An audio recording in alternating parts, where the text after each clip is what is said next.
Hai, welcome back to Table of Content bersama dengan saya, Pastor Lanitan. Hari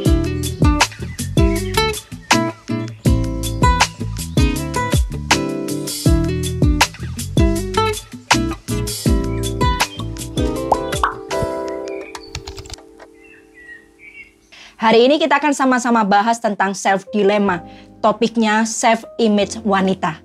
Jangan lupa like, komen, juga subscribe YouTube PS Lanitan. Juga nyalakan lonceng notifikasinya supaya setiap Anda mendapatkan update pemberitahuannya. Wanita adalah pribadi yang menarik. Wanita juga pribadi yang cantik. Wanita juga pribadi yang unik. Menjadi seorang wanita itu adalah sebuah kebanggaan, saudara. Dan menjadi seorang wanita juga adalah sebuah panggilan. Self-image wanita dibangun demikian rupa. Tapi ada banyak juga faktor-faktor yang sanggup atau bahkan meruntuhkan self-image seorang wanita. Apa saja misalnya? Mungkin tentang masa lalunya. Mungkin tentang trauma-trauma yang terjadi dalam hidupnya. Tentang penampilan. Tentang gambar diri. Atau mungkin tentang peristiwa-peristiwa yang membuat self-image seorang wanita menjadi rusak. Hari ini kita akan membahasnya. Apa saja yang membuat self-image seorang wanita itu rusak dan bagaimana setiap kita bisa mengatasinya. Self-image wanita atau gambar diri wanita, sesungguhnya gambar diri wanita itu adalah sempurna. Karena Allah menciptakan setiap pribadi, entah itu pria atau wanita, itu sempurna. Terkadang apa yang membuat gambar diri seorang wanita tidak sempurna, bukan karena Tuhan atau bukan karena orang lain, tetapi karena orang itu sendiri, karena wanita itu sendiri. Karena itu saudara, sebelum kita bahas sama-sama tentang hal-hal yang menyebabkan gambar diri seorang wanita bisa runtuh, engkau harus tahu tentang yang ini dulu. Bahwa sesungguhnya setiap kita, siapapun engkau, bagaimana rupamu, engkau adalah berharga dan engkau adalah sempurna. Gambar diri seseorang, gambar diri kita sebagai wanita sebenarnya tidak dipengaruhi oleh hal-hal di luar kita. Saya mau cerita nih pengalaman saya secara pribadi. Beberapa waktu yang lalu, kalau tidak salah kurang lebih tahun 2013, saya tervonis sakit ATP, autoimun trombosit purpura. Dan hari itu karena tidak ada obat yang spesifik untuk menyembuhkan sakit saya, maka saya diberi obat yang disebut ilmu kedokteran itu sebagai obat dewa. Jadi obat itu dikonsumsi bisa menghantam seluruh tubuh saya gitu ya. Dan salah satu efek dari obat dewa ini adalah membuat berat badan saya bertambah dengan demikian rupa.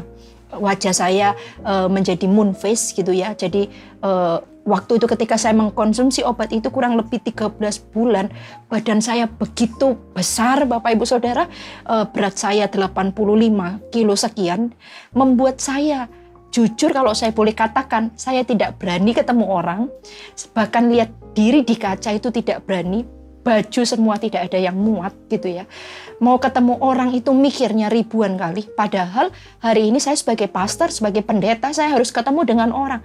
Tapi itu membuat saya berpikir ribuan kali untuk ketemu orang. Ada banyak schedule-schedule yang sebisa mungkin, kalau itu tidak se-urgent mungkin, saya akan reschedule. Kenapa sebenarnya? Karena saya malu ketemu dengan orang. Karena berat badan saya begitu naik.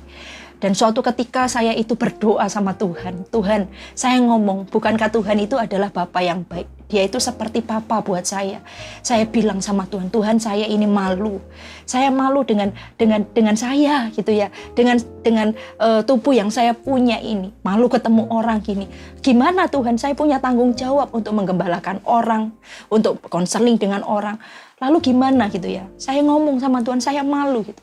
Lalu sederhana gitu ya, Tuhan mungkin tidak ngomong apa-apa kepada saya ya. Tapi hari itu saya dijamah Tuhan, hati saya damai gitu ya. Lalu tiba-tiba seperti ada rema demi rema gitu terjadi dalam rema demi rema Tuhan berikan dalam kehidupan saya. Iya ya, bukankah kamu itu berharga? Tuhan berkata kamu itu imamat yang rajani, bangsa yang kudus, umat kepunyaan Allah. Iya ya, aku nih punya Tuhan. Baik burukku, sempurna tidak sempurna, kekurangan dan kelemahanku.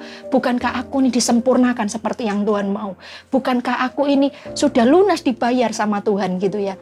Jadi dengan kata lain bahwa Lani, apapun kondisimu, entah kamu gemuk atau kurus gitu ya, entah kamu itu cantik atau tidak, entah kamu itu putih atau hitam, entah kamu itu punya masa lalu yang baik atau buruk, entah kamu itu pernah mengalami trauma atau tidak, kamu itu berharga.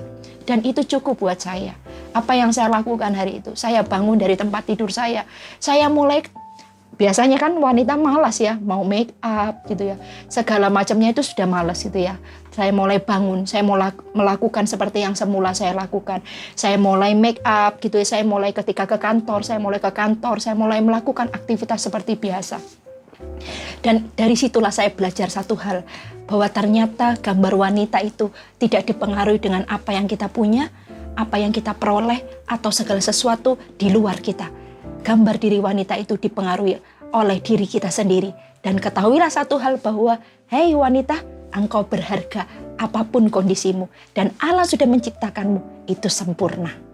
Bagaimana dengan kalian hari ini?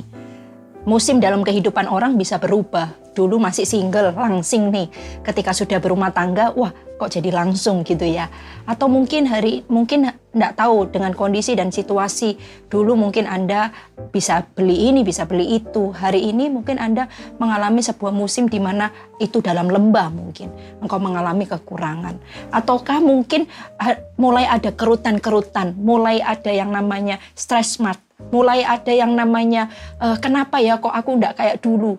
Ya usia bertambah. Dulu mungkin masih kepala 2, sekarang sudah kepala 3, bahkan kepala 4, ke-5 gitu ya. Karena kan perubahan hormon wanita juga berubah gitu.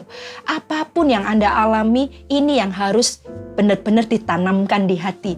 Bahwa segala sesuatu itu tidak ada artinya. Kenapa?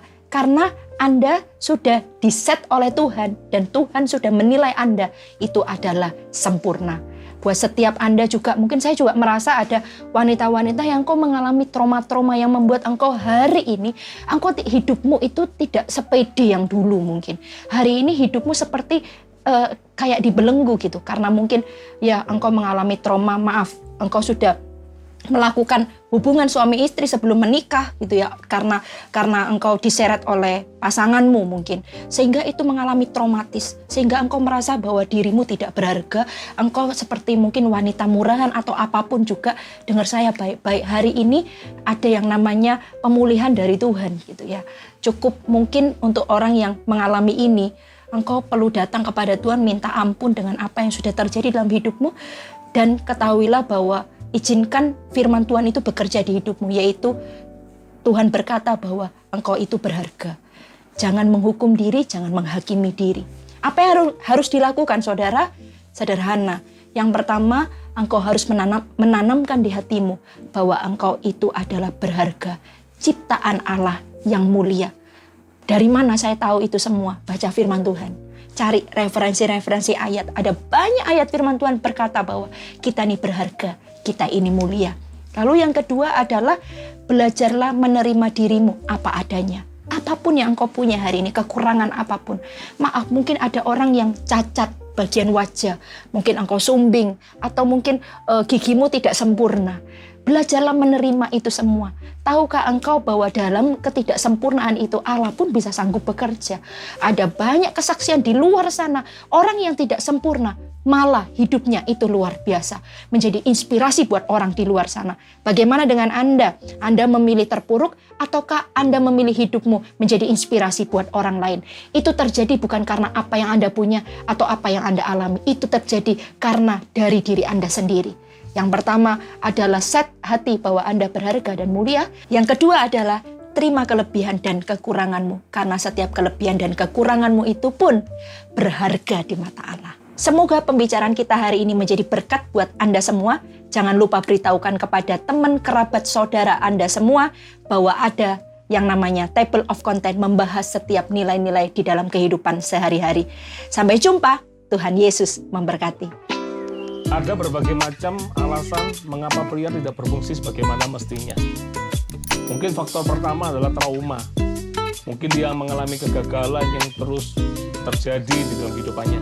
Saya nggak tahu kita termasuk di posisi yang mana. Tapi kalau kita seorang pria, kita punya panggilan. Kita adalah umat lebih dari pemenang.